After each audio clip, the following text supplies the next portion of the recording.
All right, let me get this out of the way here so you can see. All right, 118.98 is your answer for that one.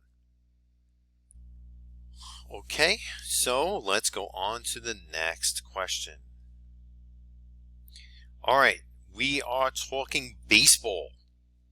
And we're going to have a card collector purchasing 5 baseball cards. It says let Y represent each card's total value and X represent the number of years since purchase. Each of the card's resale value can be modeled by the linear equations as follows. So we're talking about card A as Y equals negative 0.7x plus 5, B as 4 plus 2.6x, C as 0.9x plus 10, D as 10 minus 1.1x, and E as 0.25x plus 8. Which cards are decreasing in value each year, and how can you tell? Decreasing in value. So just take a look. See this negative slope? It means it's losing value. This is a negative slope.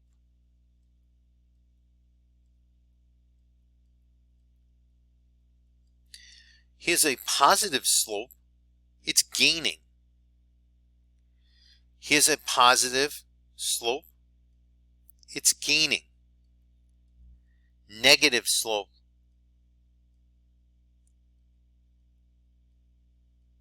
Losing value. And here's a positive slope.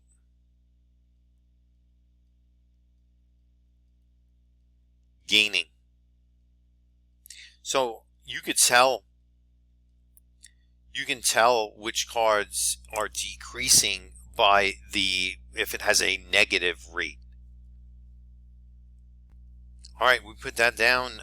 Cards A and D are decreasing in value. You can tell the card is decreasing in value if they have a negative rate, which is the negative slope here, the number before X. Which cards or card has the greatest initial value? All right, let's look at the initial values. So initial value is here. That's B. Let me put that in a different color. All right, that's B. The initial value is here. That's B. So far, 5 is the largest. 10.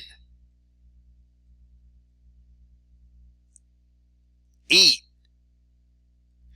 And 10. So, which card or cards have the greatest initial value at purchase? Then we were talking about cards C and D. C and D have the largest, the greatest initial values at purchase. All right, so number 3 says which cards or card is increasing in value the fastest from year to year. So increasing. So A is out, and because that's decreasing, and D is out because that's decreasing. So we're going to look at B 2.6. That's increasing. 2.6. This is increasing. This is decreasing. This is increasing. So the one that's increasing is card B. Card B. The greatest, from the fastest from year to year.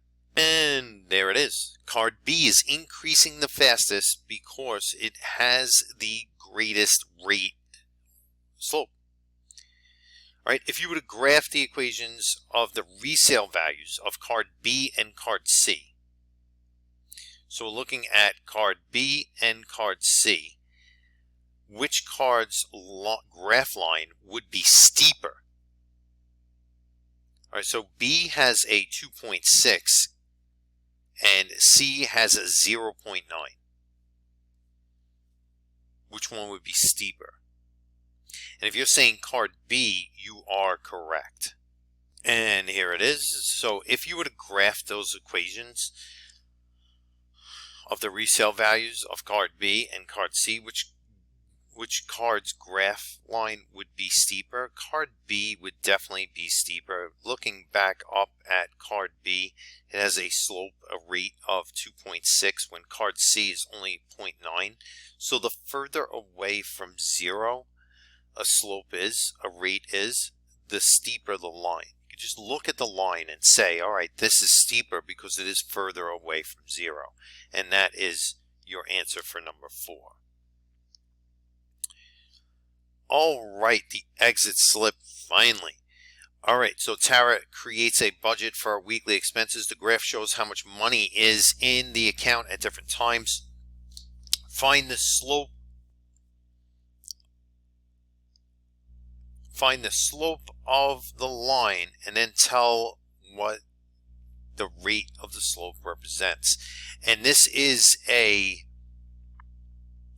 multiple choice.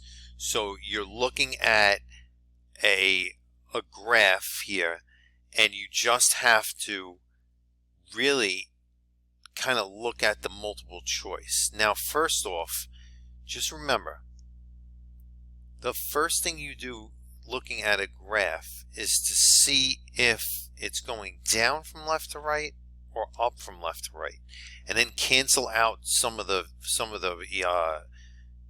your choices based on that, and then go ahead and figure out the exact rate and all of that. All right, go ahead, try the problem on your own, press pause, try the problem now. Okay, so the first thing I do right now is to get my pen in the right direction. All right, so this is a negative slope.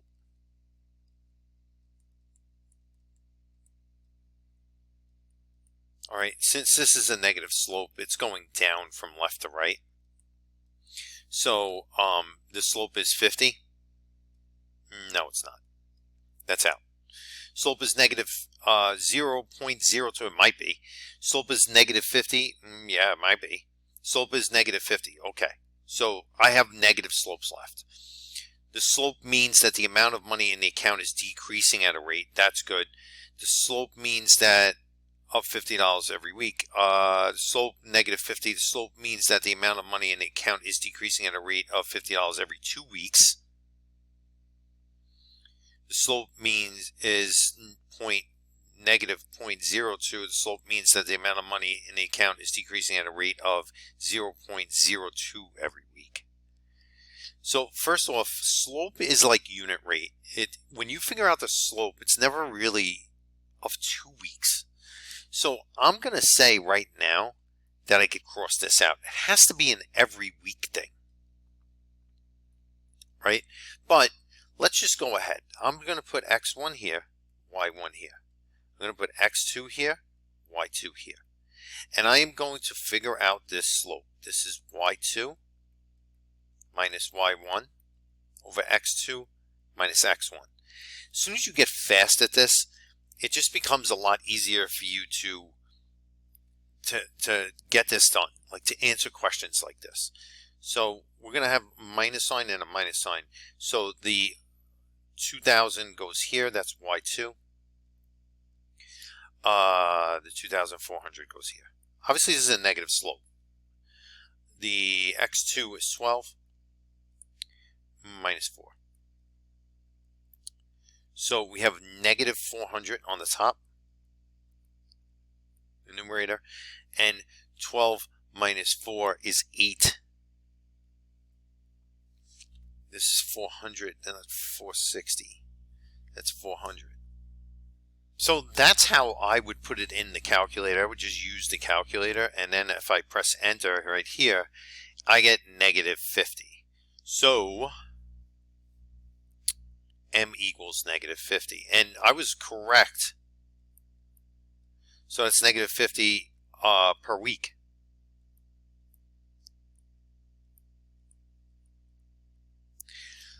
So negative 50 per week, A is your answer.